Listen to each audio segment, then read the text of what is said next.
Hello students, आज का हमारा topic poverty as a challenge है। ठीक है, तो स्टार्ट करते हैं।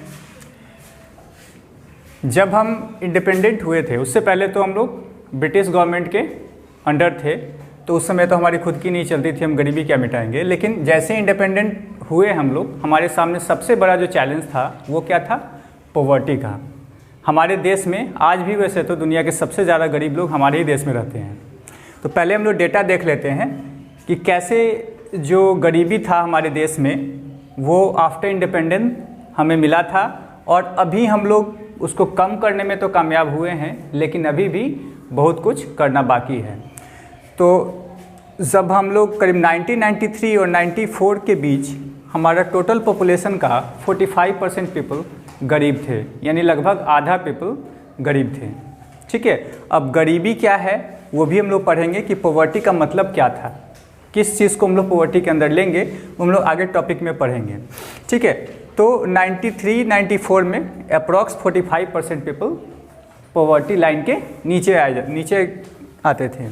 फिर 2004-05 में कुछ इम्प्रूवमेंट हुआ, करीब 8% के आसपास ये जो पॉवर्टी लेवल से निकल के मिडिल क्लास में लोग इंटर कर गए।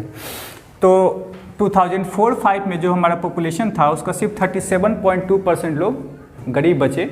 फिर और आगे करीब 7 साल बाद फिर ये जो 37.2% था वो घट के 22% हो गया।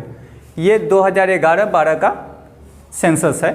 अभी सी बात है, अभी ये थोड़ा और कम हुआ होगा, अप्रॉक्स ये 20% के आसपास आ गया होगा। लेकिन चूंकि हमारा पॉपुलेशन इतना ज़्यादा है कि ये 20% ही वर्ल्ड का सबसे ज़्यादा गरीब या पॉवर्टी लाइन से नीचे रहने वाले लोग जिनकी संख्या हमारे देश में ही है। ठीक है, अब इसको ज़रा हम लोग, ये तो परसेंटेज वाइज था, ये नंबर वाइज हम लोग देख लेते हैं। 1973 टू 1993 के बीच जो हमारा पॉवर्टी लाइन से नीचे रहने वाले जो लोग थे उनकी संख्या 407 यानी 407 मिलियंस थे, यानी करीब 40 करोड़ 70 लाख लोग गरीबी रेखा से नीचे रह रहे थे। ठीक है, जो 2011-12 में घटकर 270 मिलियन यानी 27 करोड़ लोग रह गए। यानी हमने काफ़ी इम्प्रूवमेंट तो किया है, लेकिन अभी भी ये बहुत ज़्यादा है। 27 करोड़ लोग ऐसे हो हमारे देश में जिनको खाना ना मिल पाए, जिनके बच्चे पढ़ ना पाएँ, जिनको रहने के लिए घर ना हो, और हम एक डेवलपिंग कंट्री जो कि एक डेवलप कंट्री में कन्वर्ट होने जा रहा है, इसके सामने ये बहुत बड़ी समस्या है। जब तक गरीबी हटेगी नहीं तब तक कभी भी डेवलपिंग कंट्री डेवलप कंट्री नहीं बन सकता। ठीक है, तो वैसे इम्प्रूव कर रहे हैं लेकिन अभी भी बहुत कुछ करना है। ग्लोबल पॉवर्टी, और ये हम अब विश्व के बारे में देखते हैं। तो इंडिया का था कि इंडिया का पहले पॉवर्टी कितनी थी, अब कितना कम हुआ। अब हम लोग आते हैं ग्लोबल पॉवर्टी सिनेरियो में। तो वर्ल्ड में 35% लोग 1990 के आसपास गरीब थे, यानी 1/3 अप्रॉक्स में 1990 के आसपास तक गरीब थे, जो कि 2013 तक आते आते देखो कितने कम हो गया, ये करीब 10.68% ही बचा, यानी अप्रॉक्स में 25% पॉपुलेशन उस गरीबी रेखा से ऊपर आ गया। ठीक है, चाइना ने तो बहुत ही करिश्माई ढंग से काम किया है। ये तुम कल्पना नहीं कर सकते कि 1981 में जिसका करीब 90% लोग गरीबी रेखा से नीचे थे। ठीक है, और ये 2008 में सिर्फ 14.7% लोग रह गए, और 2013 में तो ये 1.9 हो गया है, और अभी 2021 चलने लगा। दैट मीन समझ जाओ कि ये 1% के आसपास ही उसमें गरीब होंगे, बड़ा मुश्किल से लोग गरीब मिलेंगे। ठीक है, तो इसने अपने आप को बहुत ज़्यादा इम्प्रूव किया है। और कैसे किया है? तो मैन्युफैक्चरिंग इंडस्ट्रीज़ को इसने इतने ज़्यादा फैला दिए, इतना ज़्यादा ग्रो हुआ कि हर देश में तुम देखो छोटा बड़ा चीज़ सब चाइना से ही बन के आता है और बिकता है।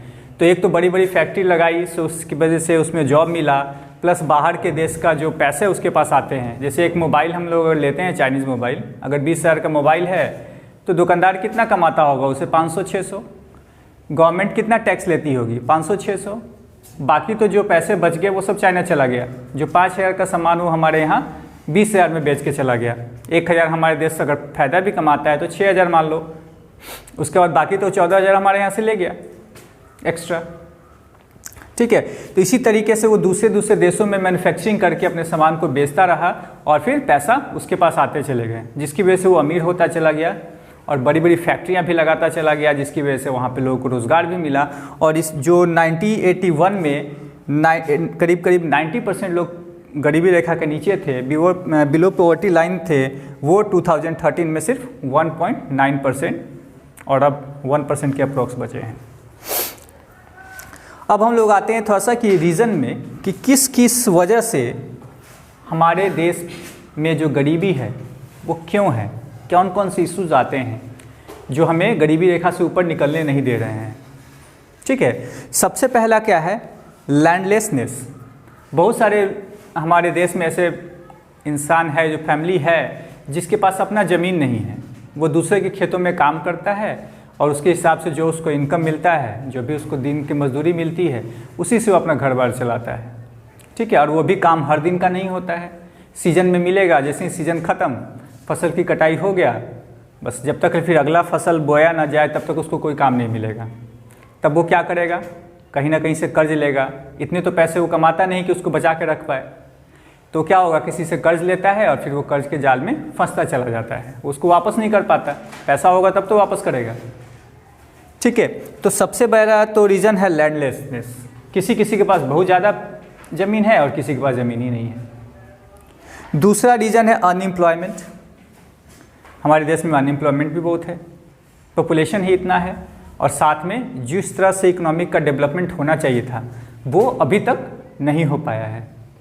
ठीक है, तो अनएम्प्लॉयमेंट भी एक रीज़न है कि हमारे देश में पॉवर्टी इतनी ज़्यादा है। तीसरा है साइज ऑफ फैमिली। हम लोग पॉपुलेशन कंट्रोल पे ध्यान नहीं देते हैं। फैमिली पहले तो और भी बहुत बड़ी बड़ी फैमिलियाँ हुआ करती थी, एक एक फैमिली में 5, 6, 7, 8 बच्चे हुआ करते थे। लेकिन अब क्या है, अब तो हम लोग कुछ कंट्रोल कर लिए हैं, लेकिन फिर भी बाकी देशों से हमारी जो फैमिली साइज़ है वो बड़ी है। तो अभी सी बात है, एक आदमी कमाने वाले हैं और इतने सारे अगर फैमिली होगी तो उनको जो खर्च है, जो उनको रिक्वायरमेंट है वो पूरा नहीं हो पाएगा, तो वो लोग बिलो पॉवर्टी लाइन रहेंगे। ठीक है, तीसरा है मेल न्यूट्रिशन। अब बच्चे को अच्छे से खाना नहीं मिल पा रहा तो क्या होगा, वो बीमार होंगे, इलाज में पैसे जाएंगे, जिसकी वजह से वो फिर से गरीबी रेखा से नीचे चले जाएंगे। ठीक है, अगर मिडिल क्लास भी लोग हैं, अगर मिडिल क्लास के भी 2 सेक्शन होते हैं, एक होता है बिलो और लोअर मिडिल क्लास, एक होता है अपर मिडिल क्लास। तो जो लोअर मिडिल क्लास हैं वो थोड़ा सा अगर प्रॉब्लम हो तो वो बिलो पॉवर्टी में चले जाते हैं। कहने को है वो मिडिल क्लास में, लेकिन मान लो किसी फैमिली में किसी का तबीयत खराब हो गया, सीरियसली पैसे खर्च हो गए, तो चला गया सीधे बिलो पॉवर्टी लेवल में। तो ये जो न्यूट्रिशंस है ये भी हमारे लोगों को बहुत कम मिल पाता है, और जितना कम न्यूट्रिशंस मिलेगा उतना ज़्यादा चांसेस है कि वो बीमार पड़ेंगे। ठीक है, तो मेल न्यूट्रिशंस भी इसके रीज़न है। पांचवा है चाइल्ड लेबर। अब बच्चे को पढ़ाएंगे नहीं हम लोग, चाइल्ड लेबर कराएंगे तो बच्चा आगे चल के क्या बनेगा। अगर चाय स्टॉल पे है, चाय ही सर्व करता है, तो उसका तो उसमें तो कोई विकास हुआ नहीं। वो ज़्यादा से ज़्यादा क्या जानेगा कि प्लेट को कैसे साफ़ करें, कैसे ग्लास को बैलेंस करके कस्टमर तक पहुंचाएं। इससे ज़्यादा उसको कोई और ज्ञान तो मिल नहीं पाएगा। तो इन फ्यूचर वो क्या कर सकता है, बहुत ज़्यादा तो चाय की दुकान खोलेगा, अगर पूंजी मिल गया तो, नहीं तो हमेशा उसी में काम करता रहेगा। तो पॉवर्टी लेवल, उससे तो पॉवर्टी लेवल से बाहर नहीं निकल जाएगा वो, तो स्टिल वो सब कोई नरेंद्र मोदी तो है नहीं कि वो प्रधानमंत्री बन जाए, लेकिन अक्सर क्या होता है, अक्सर वो पीछे ही रह जाते हैं जो चाइल्ड लेबर करते हैं। और उनकी मजबूरी भी होती है फैमिली वालों की, उनके पास पैसे नहीं है, क्या करें, बच्चे को स्कूल भेज नहीं सकते, खाने को दिक्कत है, तो बच्चा बोले कि भाई आप किसी छोटे शॉप पे उनको लगा दिया जाता है, किसी फैक्ट्री में उनको लगा दिया जाता है, हालांकि ये गैर कानूनी है। छठा है हेल्पलेसनेस। अब वो हेल्पलेस भी हैं, उनको कोई मदद करने वाला नहीं है। कोई मुसीबत आई तो कोई मदद नहीं करेगा। गरीब लोगों की कौन मदद करता है, कोई नहीं करता। तो इसकी वजह से भी ये स्टिल अब ग्रो नहीं कर पाते। अगर उनको चाहिए भी कि हम थोड़ा सा जिसकी मन में हो कि वो पॉवर्टी लाइन से ऊपर आना है, उसको थोड़ा सा मेहनत करना है, काम करना है, तो हर चीज़ के लिए भाई पूंजी चाहिए, पैसे चाहिए। वो पैसे आएगा कहाँ से, कोई इसको मदद नहीं करेगा। बैंक भी उसी को पैसा देता है जिसके पास पैसा है, प्रॉपर्टीज़ है। ठीक है, तो ये हेल्पलेसनेस की वजह से ये स्टिल पॉवर्टी जो है वो रह ही जाता है। ठीक है, ये सब मेन हमारा रीज़न है, इशू है जो पॉवर्टी से रिलेटेड है। अब आते हैं हम लोग कि पॉवर्टी का मीनिंग्स क्या होता है।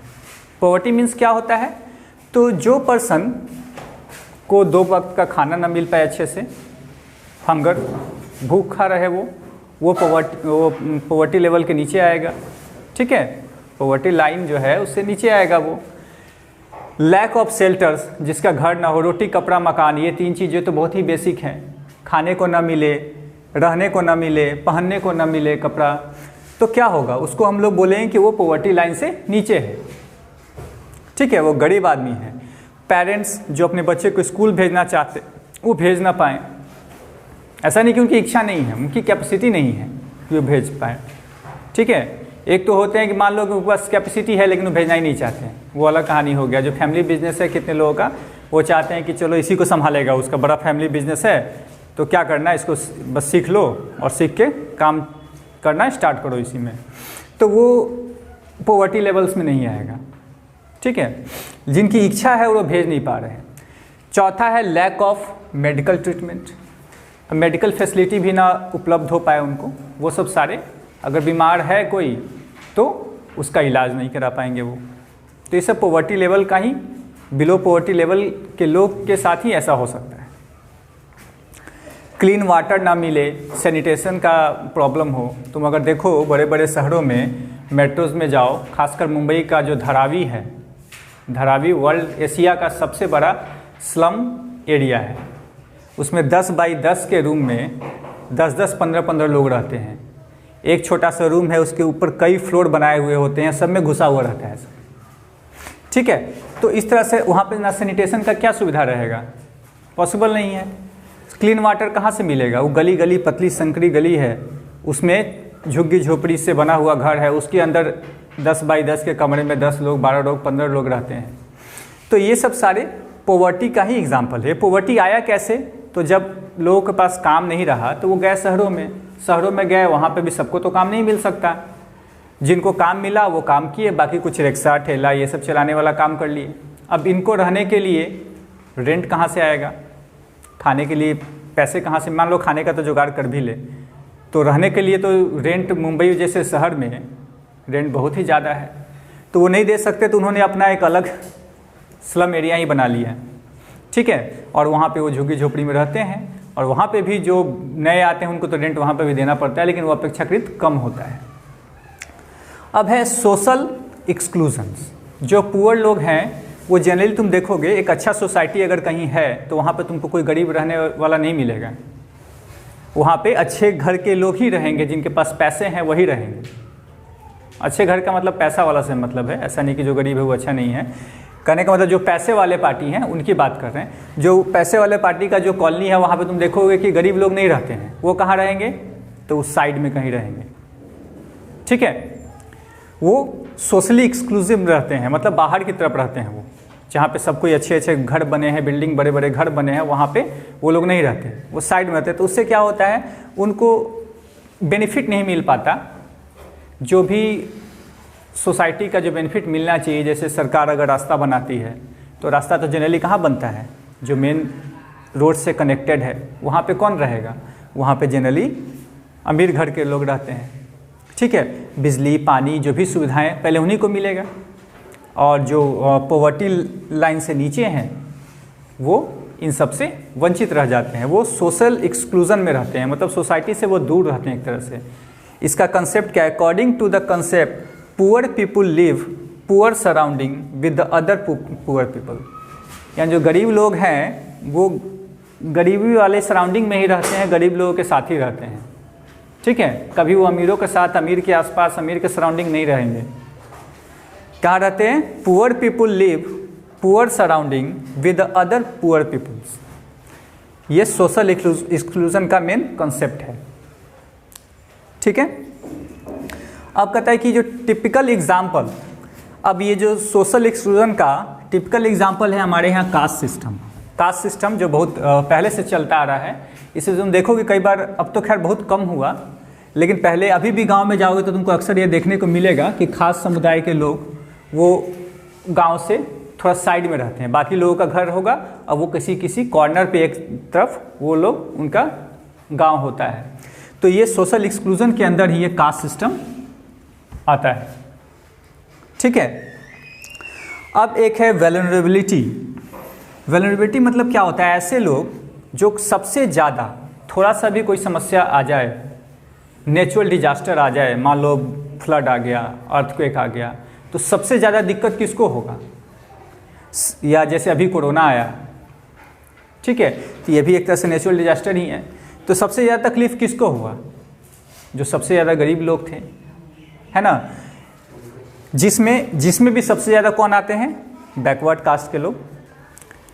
दूसरा विडोज़, जो विधवा है, अनफॉर्चुनेटली अगर मान लो वो काम नहीं कर रही होगी, उसका पति पे वो डिपेंडेंट है और पति का डेथ हो जाए तो क्या होगा, वो सबसे ज़्यादा उसको समस्याएं खड़ी हो जाएंगी, बच्चे भी हो सकते हैं। तो और उसके बाद फिजिकली हैंडीकैप्ड जो लोग हैं, रूरल एग्रीकल्चरल लेबर, जो गांव में जो लेबर का काम करते हैं खेतों में, वो भी, क्योंकि उनको सीजन के दौरान तो थोड़ा बहुत काम चल जाता है, उतना उनको इनकम मिल जाता है, लेकिन जैसे ही सीज़न ख़त्म हो जाता है फिर उनको काम नहीं मिलता।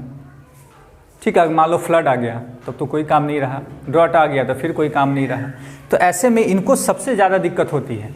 ये तुरंत गरीबी रेखा के नीचे चले रह जाते हैं और इनको उसमें भी बहुत ज़्यादा दिक्कत होती है, इसलिए इनको वेलनरेबल ग्रुप के अंदर रखा जाता है। वेलनरेबल ग्रुप कौन कौन से लोग आते हैं उसमें, तो बैकवर्ड कास्ट के लोग, widows, physically handicapped, rural agriculture labour, house hold, urban casual labourer, या शहर में भी जो काम करते हैं लेकिन ऐसे काम करते हैं जिसकी जॉब सिक्योरिटी कुछ नहीं है, वो आज रखा है कल आपको मना कर देगा कि भाई अभी काम नहीं है, जब होगा तो बुलाएंगे, अब जाइए।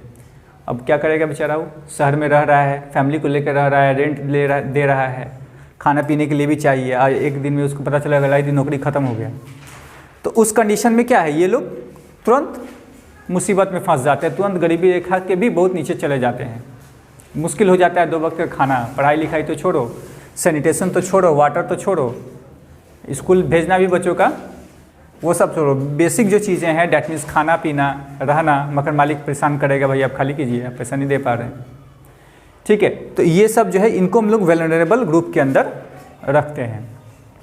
अब आते हैं हम लोग, जो पॉवर्टी है जो हमारे इंडिया में अप्रॉक्स अभी 22%, जो हमारा सेंसस 2000 किधर गया 2011-12 के अकॉर्डिंग है, हालांकि अब तो 20% के आसपास ऐसा उम्मीद किया जा रहा है कि होगा, तो 22% के आसपास इंडिया की पॉवर्टी है। अब इसमें एसटी समाज के जो लोग हैं उनकी जो गरीबी का जो रेशियो है वो 43% है, यानी लगभग इसका डबल।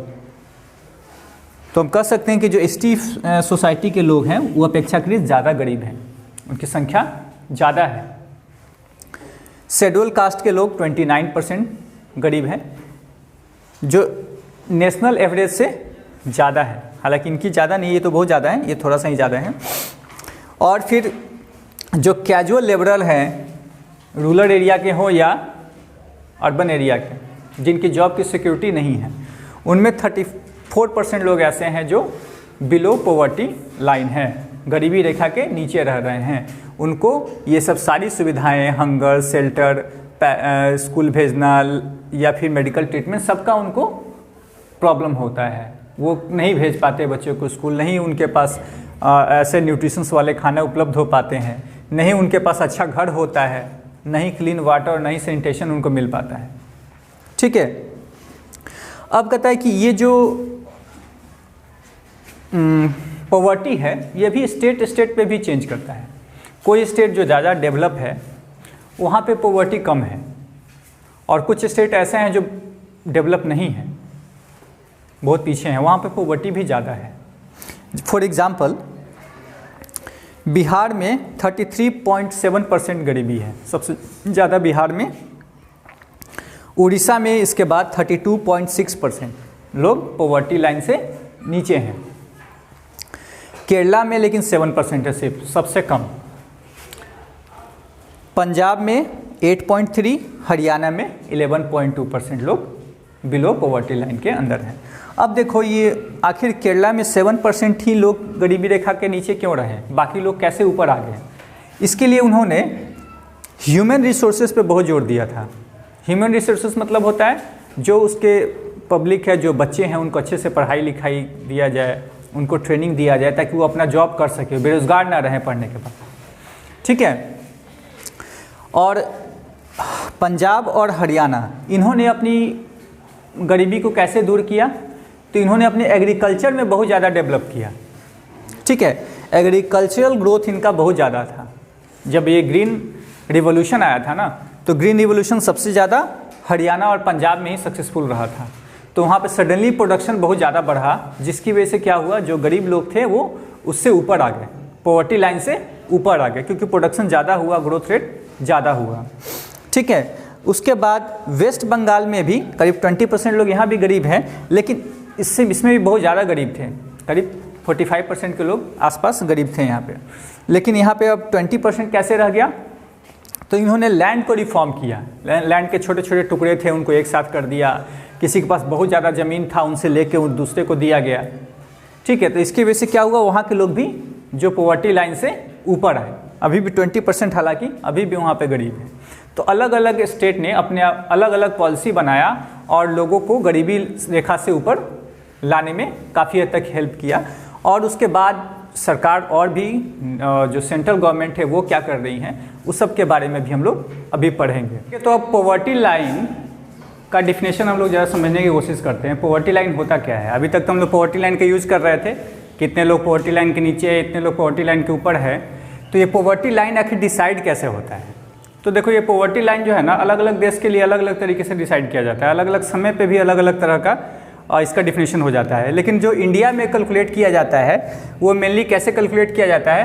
तो एक आदमी को रहने के लिए मिनिमम जिंदा रहने के लिए ठीक ठाक मिनिमम कितने फूड रिक्वायरमेंट की ज़रूरत होती है, कितने कपड़े की ज़रूरत होते हैं, कितना फुटवेयर ये पहनता है वो, फ्यूल, लाइट, एजुकेशन और मेडिकल, इन सब फील्ड में मिनिमम कितना खर्च में वो रह सकता है आदमी, उसको अगर हम उसके कीमत से मल्टीप्लाई कर दें, दैट मीन्स फूड का कीमत, क्लॉथिंग का कीमत, फुटवेयर, फ्यूल, सबका जो प्राइस है, उस प्राइस से अगर उसको मल्टीप्लाई कर दें तो हमें निकल जाता है पॉवर्टी लाइन। यानी उतना तो कम से कम उसको कमाना होगा, अदरवाइज़ वो गरीब में काउंट होगा, पॉवर्टी लाइन के नीचे आ जाएगा अगर उससे कम कमाया तो। और अगर उससे ज़्यादा कमाया तो ये मान लिया जाएगा कि भाई आप मिनिमम जो रिक्वायरमेंट है कम से कम वो तो आप कर ले रहे हैं, डैट मीन्स आप पॉवर्टी लाइन से ऊपर है। ठीक है। तो इस हिसाब से जो कैलकुलेशन हुआ है, अलग अलग देश में अलग अलग होता है। जैसे मान लो अमेरिका में अगर गाड़ी ना हो, 4 व्हीलर ना हो किसी के घर में, तो गरीब माना जाएगा, वो बिलो पॉवर्टी लाइन हो गया। लेकिन इंडिया में गाड़ी होना तो एक लग्जरियस चीज़ है, ठीक है, उसको गरीब नहीं माना जाएगा। लेकिन हमारे यहाँ गाड़ी ना हो फिर भी गरीब नहीं है, लेकिन वहाँ पे गाड़ी ना हो तो गरीब है। तो अलग अलग देश में बदल जाता है। इंडिया में 2011-12 में इसको कैलकुलेट किया गया था, तो कहा कि 816 रुपीज़ पर मंथ अगर कोई आदमी, रूरल गांव के इलाका में रहने वाला आदमी अगर महीना में 816 रुपया कमा लेता है तो उसको माना जाएगा कि वो पॉवर्टी लाइन से ऊपर है। 816 रुपया से ऊपर अगर वो कमा लेता है तो ये पॉवर्टी लाइन है। और अर्बन एरिया में 1000 रुपया कम से कम एक आदमी कमा लेता है अगर महीना में, तो माना जाएगा कि वो भी गरीबी रेखा के ऊपर है। ठीक है, अगर 1000 से ऊपर कमा लेता है तो। उसी तरह से अगर मान लो फैमिली की बात हो, एक एवरेज फैमिली लिया गया है 5 मेंबर्स फैमिली में, मदर फादर, किसी में 2 बच्चे, किसी के 3 बच्चे, तो किसी के 4 बच्चे, तो एवरेज मान लिया गया है कि 5 मेंबर्स का एक फैमिली है। तो उस 5 मेंबर का जो फैमिली है उसको कितना कमाना चाहिए ताकि वो पॉवर्टी लाइन के ऊपर रहे? तो कम से कम 4080 यानी 4080 रुपया रूरल इलाका में, जो गांव में रहने वाला एक 5 मेंबर का फैमिली है, उसको इतना पैसा तो कमाना होगा। अगर इससे कम कमा रहा है डैट मीन्स वो बिलो पॉवर्टी लाइन है। और शहरी इलाका में कम से कम 5000 रुपया कमाना होगा। ठीक है, तब उसको माना जाएगा कि वो पॉवर्टी लाइन के ऊपर आ रहा है, नहीं तो उसको माना जाएगा कि वो बिलो पॉवर्टी लाइन के नीचे है। ठीक है। और ये जो वैल्यू है वो समय पे चेंज होता रहता है। NSSO, national sample survey organisation, जो हर 5 साल बाद जनरली इसको मेजर करता है, क्योंकि जब अगर मान लो प्राइस बढ़ गया किसी चीज़ का, दाम महंगाई बढ़ गया, तो फिर इससे तो काम नहीं चलेगा, फिर इसको भी बढ़ाना पड़ेगा, है कि नहीं। तो समय के साथ ये सब सारी चीज़ें चेंज होती रहती हैं। हर 5 साल बाद NSSO जो है उसको सर्वे करता है और फिर नया जो डेटा है उसको फिक्स किया जाता है, ठीक है। उसी तरीके से एक वर्ल्ड बैंक ने भी फिक्स कर रखा है जिसको इंटरनेशनल पॉवर्टी लाइन कहा जाता है। वर्ल्ड बैंक क्या है, तो एक्चुअली यूएन का क्या है, एक ऑर्गेनाइजेशन है जिसको हम लोग वर्ल्ड बैंक कहते हैं। ये इसने क्या किया है कि इसने डिसाइड कर दिया कि $1.90 अगर हर दिन एक आदमी कमा लेता है तो माना जाएगा कि वो पॉवर्टी लाइन के ऊपर है। अगर इससे कम कमाता है तो माना जाएगा कि वो पॉवर्टी लाइन के नीचे है, ठीक है। 1.90 यानी $2 से थोड़ा सा कम हर दिन हर आदमी अगर कमाए तो, ठीक है। तो ये इसको इंटरनेशनल पॉवर्टी लाइन बोलेंगे। और ये तो हमारा नेशनल पॉवर्टी लाइन का डिफिनेशन है कि मिनिमम सर्वाइव करने के लिए कितने चीज़ की ज़रूरत होती है, उसका वैल्यू तुम प्राइस में रुपया में निकाल लो, उसको डिसाइड करके इन्होंने बताया है। अभी फ़िलहाल 2011-12 का जो डेटा है उस हिसाब से 816 रुपीज़ एक आदमी को रूरल इलाका में और 1000 पर मंथ अर्बन एरिया में कमाना चाहिए। 5 मेंबर का फैमिली है तो रूरल एरिया में 4080 रुपीज़ और अर्बन एरिया में 5000 रुपीज़ उसको कमाना होगा, ठीक है। और ये तो इंटरनेशनल पॉवर्टी लाइन है। अब कहता है कि जो कैलोरी की रिक्वायरमेंट है वो सबसे ज़्यादा रूरल वाले इलाके में जो लोग रहते हैं ना ज़्यादा फिजिकल वर्क करते हैं, तो इनकी कैलोरी रिक्वायरमेंट 2400 मिनिमम माना गया है कि कम से कम इतना तो आपको खाना होगा क्योंकि इतना काम करना पड़ता है। अर्बन एरिया वाले लोग थोड़ा कम काम करते हैं तो इनकी कैलोरीफिक वैल्यू 2100 फिक्स किया गया है, ठीक है। तो इनकी कैलोरीफिक वैल्यू ज़्यादा है यानी उनको ज़्यादा खाना पड़ेगा एनर्जी वाला भोजन, फिर भी उनका जो प्राइस है, जो पॉवर्टी लाइन है वो कम रखा गया है। क्यों? क्योंकि शहर में बाकी चीज़ें तो महंगा होता है ना। भले उनको कम कैलोरी की ज़रूरत है लेकिन वो कैलोरी ही, वो अनाज भी महंगा होगा शहर में, और बाकी चीज़ें एजुकेशन, मेडिकल, जो क्लॉथ्स हैं सब शहर में रहने वाले लोगों के लिए महंगा पड़ता है। इसलिए शहर के लिए जो अर्बन एरिया के लोग हैं उनके लिए जो पॉवर्टी लाइन का जो प्राइस रखा गया है वो 5000 है, रूरल के इलाका से ज़्यादा है ना। अब पता है काउजेज ऑफ पॉवर्टी, हमारे यहाँ पॉवर्टी क्रिएट कैसे हुआ। हमें तो सोने की चिड़िया कहा जाता था, हम इतने गरीब कैसे हो गए। तो इसके लिए सबसे बड़ा तो रीज़न ये जो कॉलोनिकल गवर्नमेंट हमारे ऊपर था, ब्रिटिश गवर्नमेंट जो था उसका जो पॉलिसी था, उसने क्या किया, हमारे हैंडीक्राफ्ट जो है ट्रेडिशनल हैंडीक्राफ्ट बिजनेस था उसको उसने हमेशा बर्बाद कर दिया। कोई उसको उस पर टैक्स लगाएं प्लस उसके लिए कोई प्रोत्साहन वाला उसने काम नहीं किया। तो जो हैंडीक्राफ्ट जिसको हम लोग विदेश में भी बेचते थे, इतना ज़्यादा डिमांड था, हर जगह हमारा ही हैंडीक्राफ्ट जो है सेल होता था, वो बिल्कुल बर्बाद हो गया, बेरोजगार हो गए वो लोग। प्लस उन्होंने इंडस्ट्री रिवोल्यूशन जब आया, इंडस्ट्रियल रिवोल्यूशन, उसके बावजूद भी इन्होंने इंडिया में ऐसा कुछ काम नहीं किया कि यहाँ पे भी वो इंडस्ट्रियल रिवोल्यूशन आए। खासकर टेक्सटाइल इंडस्ट्रीज़ को तो उन्होंने और भी बर्बाद कर दिया, ठीक है। और साथ में पॉपुलेशन भी बढ़ रहा है। अब इंडस्ट्रियलाइजेशन नहीं हो रहा है, फैक्ट्री नहीं लग रही है, जॉब का अपॉर्चुनिटी नहीं हो रहा है और पॉपुलेशन बढ़ रहा है, तो क्या होगा, जॉब लेस लोग घूमते रहेंगे, है ना, जिनके पास जॉब नहीं होगा। तो अब ये सब क्या करेंगे, सब गरीबी ही तो लाएगा। आदमी के पास काम नहीं है, पॉपुलेशन बढ़ रहा है, खर्च बढ़ रहा है, पॉपुलेशन बढ़ेगा तो खर्च भी बढ़ेगा, अब इसी बात है। आपके पास काम है नहीं, इनकम का कोई सोर्स नहीं है, तो आस्ते आस्ते हम लोग इस तरह से गरीब होते चले गए। ब्रिटिश ने कोई ऐसा कोशिश नहीं किया था कि हमारे यहाँ भी इंडस्ट्रियल रिवोल्यूशन आ जाए, हमारे यहाँ भी ग्रोथ हो, ऐसा उन्होंने कुछ किया नहीं, तो हम तो गरीब हो गए, ठीक है। लेकिन अब उससे फिर अब तो हम लोग इंडिपेंडेंट हो गए हैं, अब इसका रोना तो ज़्यादा दिन तक रो नहीं सकते, अब तो हमें ग्रो करना होगा। चाइना इसका बहुत अच्छा एग्जाम्पल है कि वो कहाँ से कहाँ चला गया। हम भी जा रहे हैं, रास्ते में हैं, थोड़ा स्लो जा रहे हैं। अब इसको दूर करने के लिए सरकार ने एंटी पॉवर्टी मेजर्स अप्लाई किया है ताकि जो ये पॉवर्टी है उसको ख़त्म किया जा सके। ये जो एंटी पॉवर्टी मेजर्स है वो बेस्ड है 2 थ्योरी पर। पहला क्या कि इकोनॉमिक ग्रोथ किया जाए, जितना ज़्यादा इकोनॉमी का ग्रोथ होगा उतना ही ज़्यादा फैक्ट्रियाँ लगेंगी, उतना ही ज़्यादा बिजनेस होगा, उतना ही ज़्यादा लोग इनकम करेंगे, तो ऑलरेडी अपने ही वो पॉवर्टी लाइन से ऊपर आ जाएंगे, है ना। और दूसरा होता है टारगेटेड एंटी पॉवर्टी प्रोग्राम, मतलब जो गरीब लोग हैं उन्हीं को टारगेट करके उन्हीं के लिए प्लान बना के उनको ही फ़ायदा पहुँचाया जाए कि वो पॉवर्टी लाइन से ऊपर आ जाए। डैट मीन्स उनको अनाज दिया जाए फ्री में, 1 रुपया 2 रुपया किलो। देखोगे पब्लिक डिस्ट्रीब्यूशन सिस्टम में सरकारी गोदाम पे मिलता है, जो गरीब है जिनके पास रेड कार्ड है, ठीक है, या राशन कार्ड जिसको बोलते हैं, राशन कार्ड जिसके पास है वो क्या करते हैं, वहाँ पे 1 रुपया किलो, 1 रुपये में 4 किलो 5 किलो ऐसे अनाज मिलता है। तो ऐसे इसलिए मिलता है ताकि वो टारगेटेड एंटी पॉवर्टी जो प्रोग्राम है उसके हिसाब से उस गरीब लोगों को टारगेट करके उनको ये चीज़ें दी जाए, ताकि वो उनको खाने पीने का दिक्कत ना हो, वो पॉवर्टी लाइन से ऊपर आए। अब इसके लिए गवर्नमेंट ने और भी बहुत सारे प्रोग्राम लॉन्च किए हैं, जिसमें एक है Mahatma Gandhi National Rural Employment Guarantee Act 2005, जिसको मनरेगा भी कहा जाता है शॉर्ट फॉर्म में। ये 2005 में लाया गया था।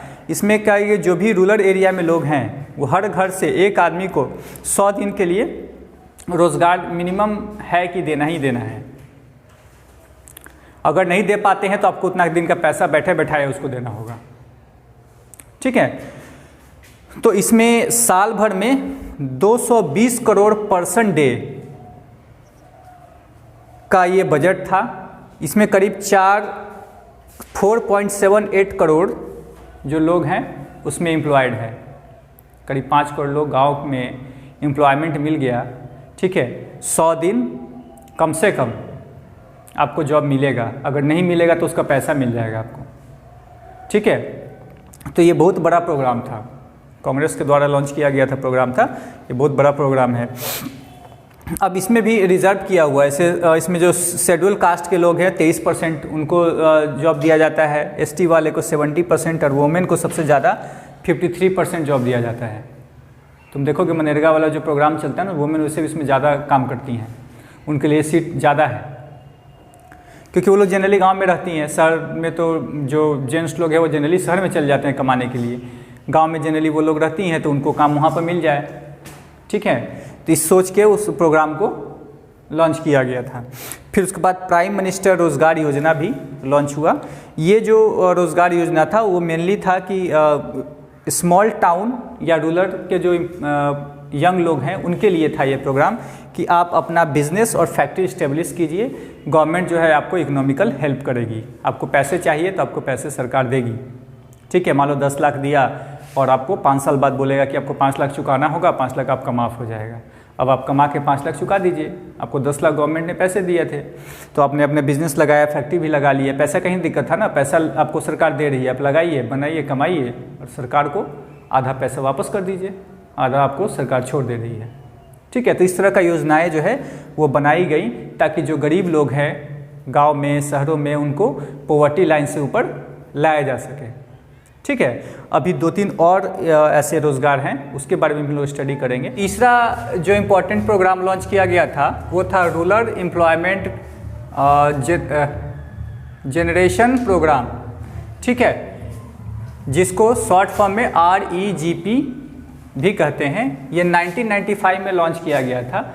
इस प्रोग्राम का मेन लक्ष्य क्या था कि जो सेल्फ एम्प्लॉयमेंट क्रिएट करना, गांव के जो लोग हैं, बच्चे हैं उनमें, और जो स्मॉल टाउन के भी जो 18+ लोग हैं जो जॉब करना चाहते हैं, उनमें सेल्फ एम्प्लॉयमेंट क्रिएट करें, मतलब खुद से ऐसा काम करे, कुछ ऐसा डिस्कवर करे, ऐसे बिजनेस सेटअप करे कि वो अपना जॉब खुद से बना ले। इसमें करीब 25 लाख जॉब का टारगेट रखा गया था।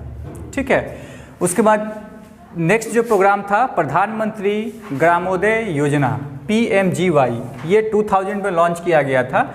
इसमें गवर्नमेंट, जो सेंट्रल गवर्नमेंट था, उसने बहुत सारी मदद की थी इकोनॉमिकली, कि primary health, education, shelter, drinking जो है, इन सब चीज़ों में स्टेट गवर्नमेंट अपना इम्प्रूवमेंट कर ले, उसके लिए पैसा सेंटर से उनको मिल रहा था, ताकि प्राइमरी हेल्थ जो है बच्चों का वो ठीक रहे, प्राइमरी एजुकेशन भी ठीक हो जाए, शेल्टर की भी व्यवस्था हो, साफ पानी जाए।